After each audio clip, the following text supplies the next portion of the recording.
Cuando uno lo escucha así, dice, uno hace así, ok, va. Otros le dan un poquito más de simpatía al tema y dicen, ay, ¿qué será eso? Pero para el padre, para la madre de un niño o de una niña, porque se diagnostica en la niñez, afectado de una enfermedad rara, esta enfermedad le marca su vida. Las enfermedades raras. Hoy día es el Día Internacional de las Enfermedades Raras y vamos a conversar hoy día con la directora ejecutiva de la Federación Peruana de Enfermedades Raras, María Elena Almendaris Vega. Señora Almendaris, qué gusto de saludarla. Muy buenas tardes. Muy buenas tardes, doctor Huerta. Muchas gracias por la invitación. Hoy día es un día de celebración para nosotros. Lo sé y le agradezco muchísimo su paciencia de esperarnos. Gracias por estar con nosotros, con los oyentes de RPP Noticias. Señor Almendaris, yo veo que usted es arquitecto de profesión y es directora ejecutiva de la Federación Peruana de Enfermedades Raras. ¿Qué la comprometió con la organización? Bueno, en realidad todos los líderes de la federación somos pacientes o un familiar de algún paciente, ¿no? Hace 10 años tuve que encontrar el diagnóstico para mi familiar. Con una situación privilegiada viajé a Johns Hopkins y encontré cosas que aún en mi país no existen, ¿no? Y dentro de eso fue un tema importantísimo de la humanización y el trato empático de un doctor Levay, que fue maravilloso para explicar de forma cálida la información precisa, lo que yo tenía que hacer en el tiempo, y después de mucho tiempo me di cuenta que él me explicó las 3 preguntas claves, ¿no? ¿Qué tengo que saber? ¿Por qué? Y por qué, ¿cuándo lo tengo que hacer, ¿no? Entonces casi me construyeron en un momento una hoja de ruta de lo que yo tenía que hacer para mi familiar, ¿no? Esto me llevó a dejar de hacer muchas cosas y meterme al tema de las enfermedades raras y a la cooperación para este tema, ¿no? Qué interesante, pues esa es la historia, señor Almendaris. Conozco muchísimas personas que se han involucrado de esta manera y yo le digo que son las personas que tienen el corazón más grande y usted lo tiene, porque al estar personalmente involucradas, tratan de que los beneficios que tengan sean para todos los miembros de la organización. La verdad que la felicito y le agradezco muchísimo que esté con nosotros. Señor Almendaris, permítanos por favor hacer una brevísima pausa. Cuando regresemos vamos a seguir conversando sobre este importante tema. Sobre todo yo quiero que usted motive a nuestros oyentes. Como decía al comienzo, a veces la gente dice, ay, eso de las enfermedades raras, porque no sabe bien. Motivarlos para ver cómo pueden colaborar con esto, qué es lo que pueden hacer nuestros oyentes en bien de los niños y niñas con enfermedades raras. Regresamos. ¿Celebra el 28 hoy día o mañana el 1? Pues Rossini fue uno de esos. Nació el 29 de febrero y celebraba su cumpleaños el 28. Vivió hasta los 72 años.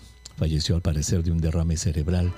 Lo interesante es que a los 38 años dijo, me retiro, se retiró y nunca volvió a componer.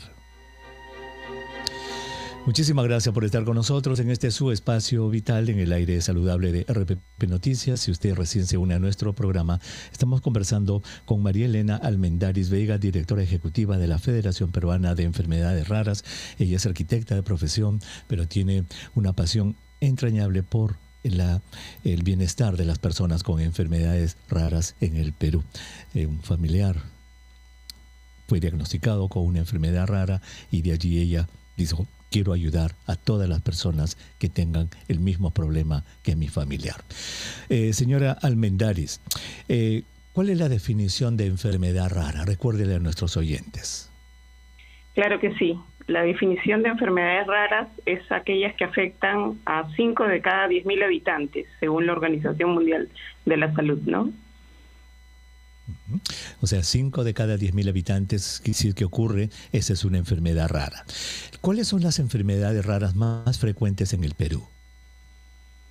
En el Perú, las que se apegan un poco más a esa prevalencia son varias. Puede ser hemofilia, lupus, algunas las que se aproximan más a este número, ¿no? Pero tenemos enfermedades de 5 por 10 millones. Tenemos enfermedades donde tenemos un paciente en Perú, un paciente en Latinoamérica, y tenemos enfermedades con grupos de 4.000 pacientes aproximadamente.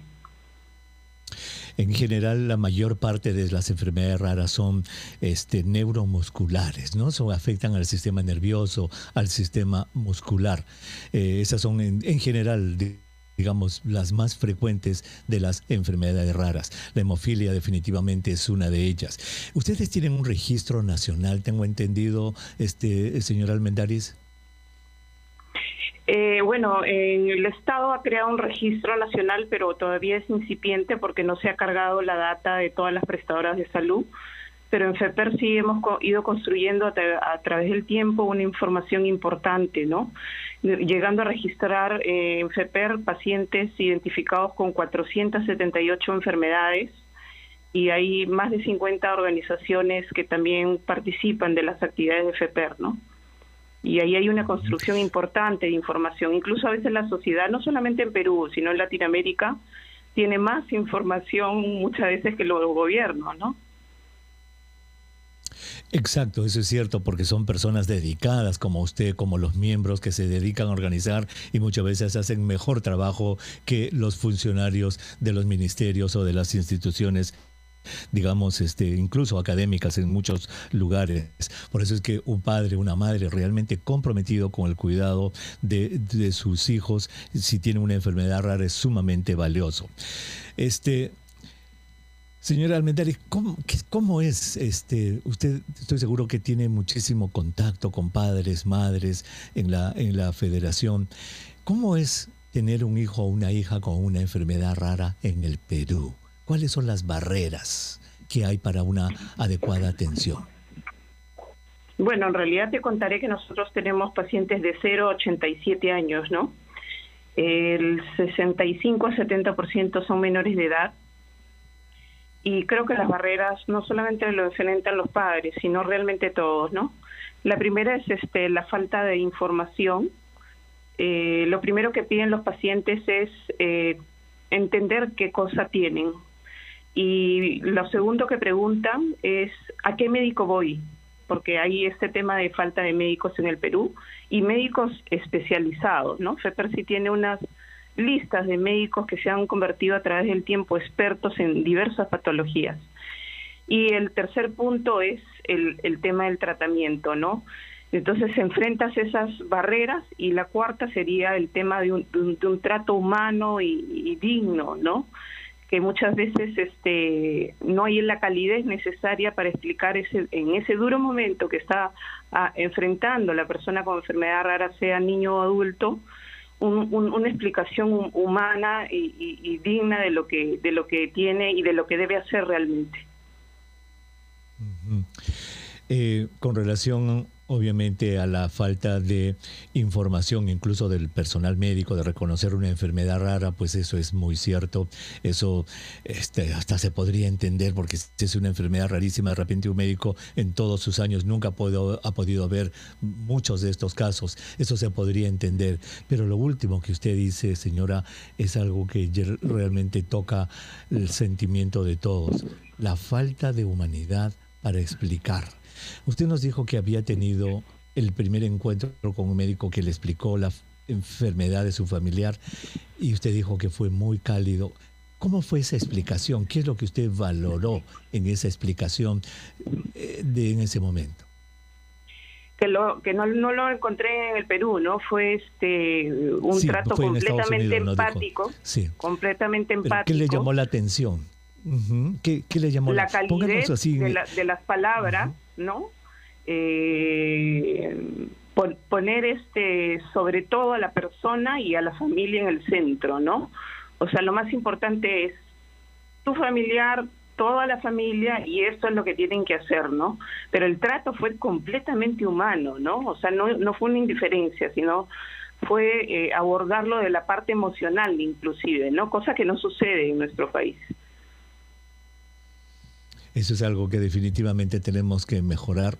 Todos los médicos tenemos que tener esa empatía, tenemos que recordar ese viejo aforismo médico, señora Almendares, que dice que el médico puede sanar raramente, puede aliviar con frecuencia, pero debe consolar y educar siempre. Eso es lo que usted encontró aquí en Estados Unidos con este médico y que usted ha puesto como una de las 4 barreras para un adecuado enfrentamiento de estas enfermedades raras en el Perú.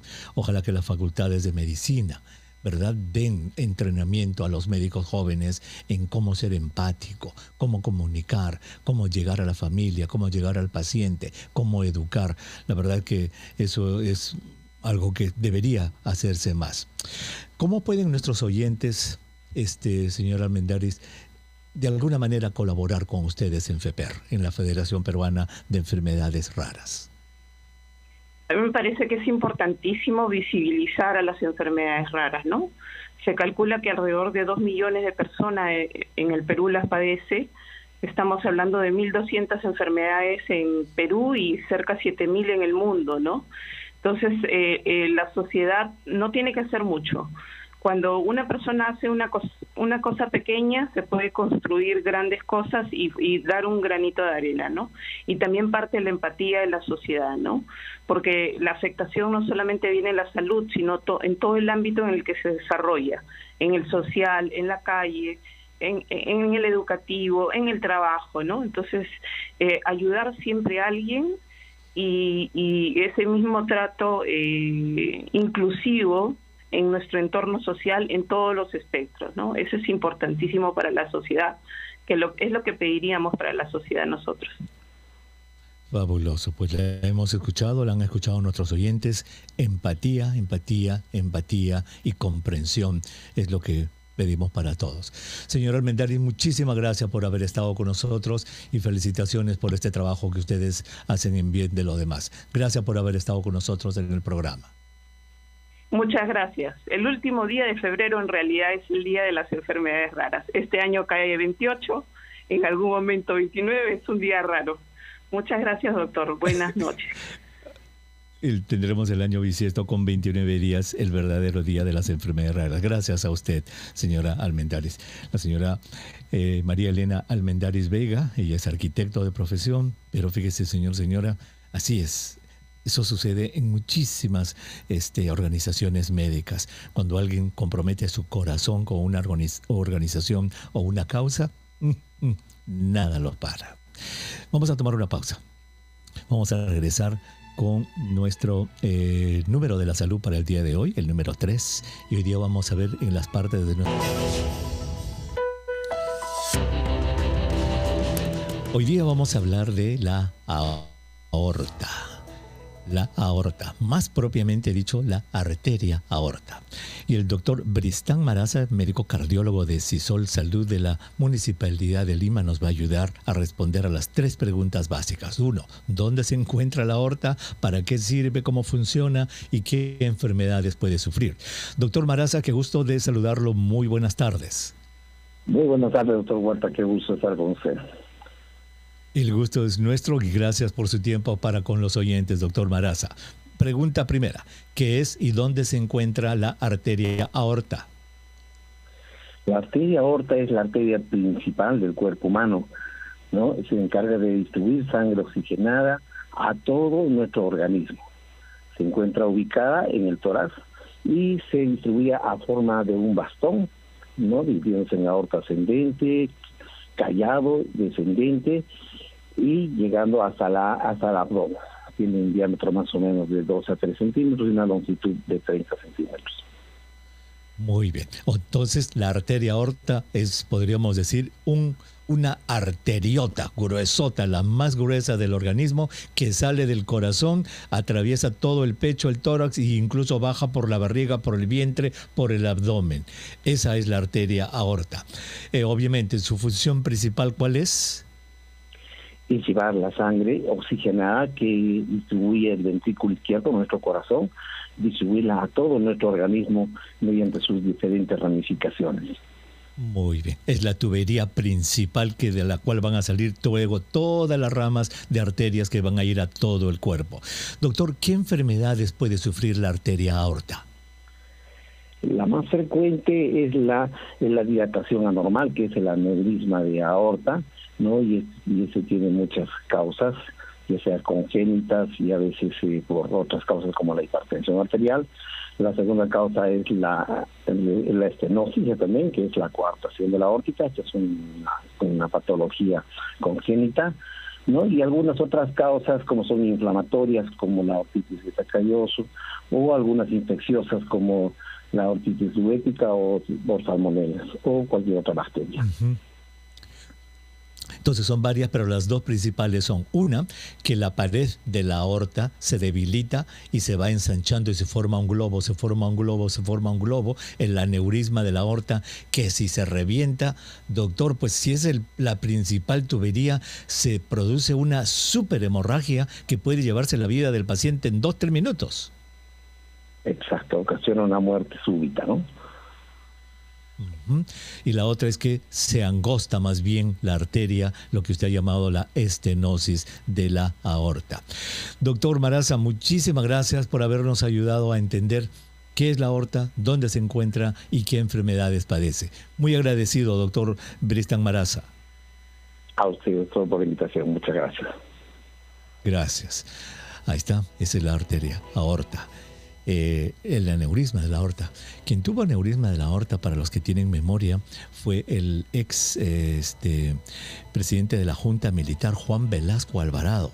Él tuvo y sobrevivió a un aneurisma de la arteria aorta.